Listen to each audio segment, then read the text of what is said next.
S's father was one of the major investors of Future Leaders Girls Academy. He had a large share as he was one of the people who contributed so much money in building the school. As such, she became very notorious. She had two other friends, Usaina and Halima. They became a terror in the school. They would bully their juniors, bully their mates.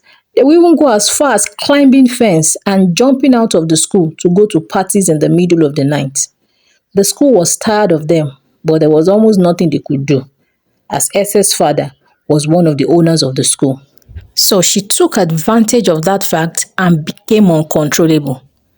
And apart from that, the few teachers that tried to discipline her at the initial stage ended up in the hospital that evening. Any teacher that tries to punish her will fall sick that evening and will land in the hospital. By the time a few teachers saw that this was what was happening, even the students that she bullied, whenever they report, that same evening they will land in the hospital. They just decided to leave her to herself. And then they were hopeful that very soon, since she was already in SS2, she will graduate and pass out and the school would have peace. When it was third term in their SS2, a new student joined them, Mabel, and everybody could see that Mabel was completely different. Mabel was a typical example of a well-brought-up child. She was beautiful, she was brilliant, she was respectful and obedient.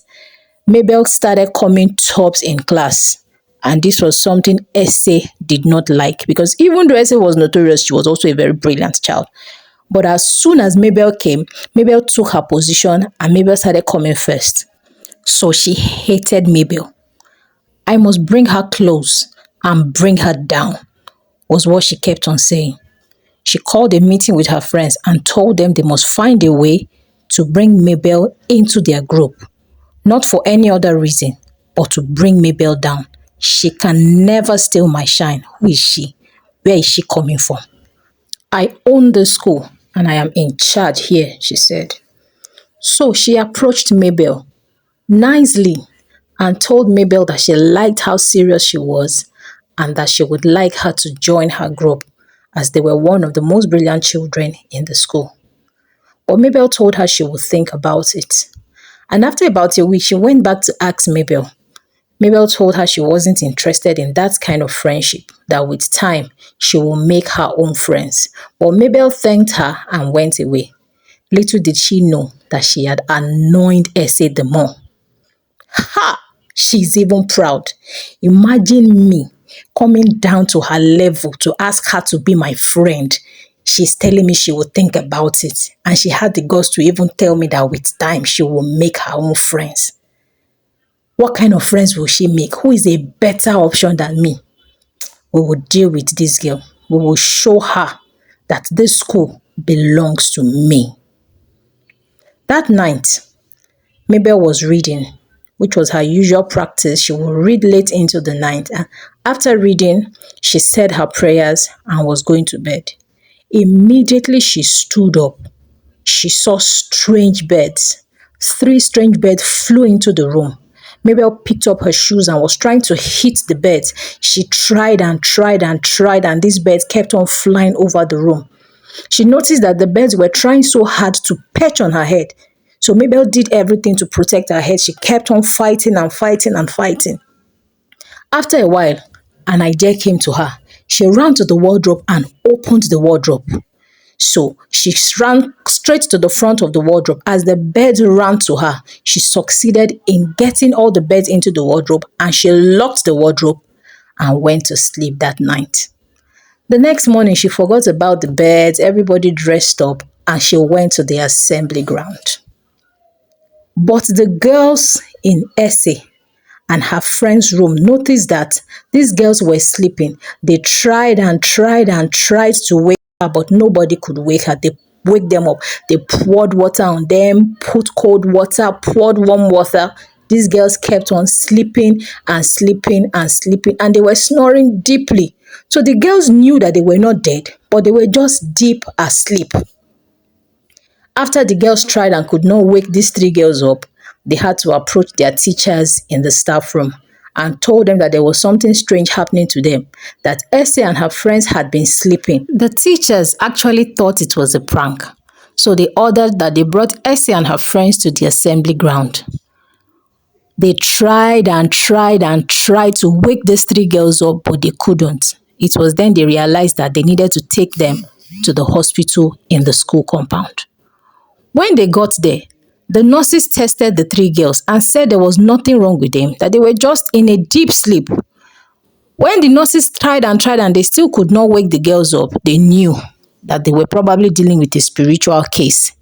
It was then that Mabel remembered that when she was reading in the middle of the night, three strange birds came to disturb her. She started thinking, I hope it is not what I'm thinking. I hope these three birds were not these three girls. So she decided to open up and told the teachers. Then they told her to go to the hostel. They accompanied her. Immediately she opened the wardrobe. These three birds flew straight to the assembly ground, perched on the heads of each of the girls, and tapped them on the forehead 3 times. Ko, ko, ko. Immediately, these three girls woke up.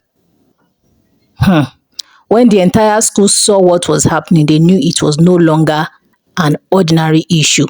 They took the girls to the staff room and began to ask them to explain what happened. Right there and then, they began to confess that they were angry that Mabel came to steal their shine, and they decided to deal with her.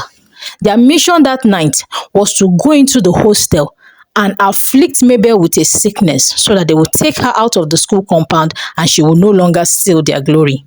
But because Mabel came from a family where they had taught her how to pray, they could not succeed. At this point, the school knew that they could no longer keep these three girls in the school. They gave them letters and asked them to invite their parents, including Essie's father, that was one of the major shareholders. When Essie's father heard, he was too ashamed to show his face in the school compound and sent a message to the school principal that they should give his daughter the appropriate punishment that she deserved because he was not ready to indulge her excesses and spoil her. The principal was so happy to get this message. Finally, they were going to get rid of this Essie. They expelled these three children and asked them never to return. They left the school and the school was finally free. The moral of this story is that as a parent, before you send your child off to a boarding house, make sure that you equip them morally and spiritually, because a lot actually goes on in the boarding school hostels. And if you care to know, this is actually a true life story.